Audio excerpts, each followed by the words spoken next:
Sort an array which has with a time complexity of on. You can follow the traditional approach like bubble sort, but the time complexity will be n square because we are nesting two for loops there, right? So time complexity will be increasing.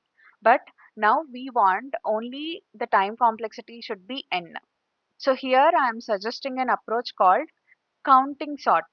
So what you have to do is like, for example, this is the array you are having and you have to sort this array with on complexity. Then we can use this technique. So in this technique, firstly, in this array, you have to find the maximum value. So if you see here 8 is the maximum value. Then you have to create an dummy array with 8 plus 1, like maximum number plus 1 length. So here I have created an array with 9 values. So the index will be from 0 to 8 and I have filled this array with zeros.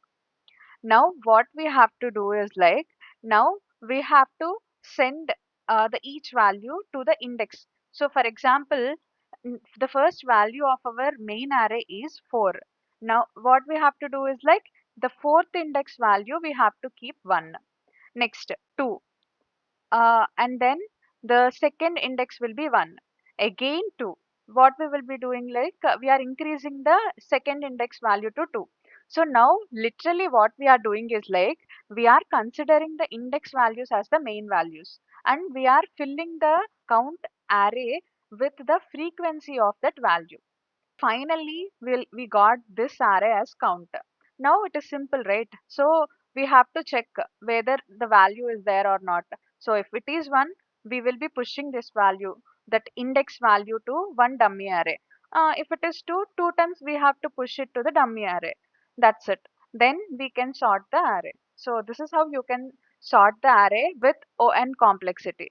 So this is the final, like, JavaScript code snippet that we can use. So first what we have to do is like, this is the array that we have, and what we did is like, we found the maximum value in the array by using math.max. So here we are using spread operator because this math.max will accept only values, not an array. That's why we are using spread operator to spread all the elements of the array, and then we will get the maximum output. And then what we are doing is like, we are increasing the maximum value with 1, and then we are creating one array by using array method, and we are filling that array with zeros. Then we are like filling the count count array with the number. So here let number of array. So of represents the value, not the indexes. So now what we are doing, number plus plus. So count of number plus plus. First 4 will go. Count of 4 means index fourth value will be increased to 1. Next count of 3. So in count array index 3 will be increased. Like that we are creating this count array.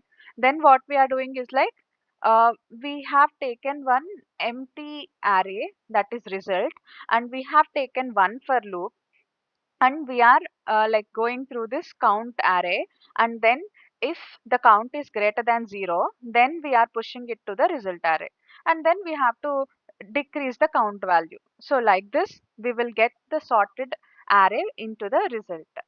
So this is how we can sort an array elements without using two nested for loops. So now you can get a doubt like, here also we are using two for loops, right? So how it can be in complexity like that? So here it's not a nested for loop. So what is happening if we are using nested is like, so if you see, for I equals to 0, and inside that if we have another for loop with j equals to 0, so it will run for every I value, and for every one I value it will run that many times in j, right? So it will be like n square times the loop will rotate, so it will increase the time complexity. So that's why that is like n square, but here we are using two for loops like side by side. So it, what it will make is like, it will make, might be 2n, that's it, not n square. Complexity of using count array is n plus k. So this is how you can solve this problem.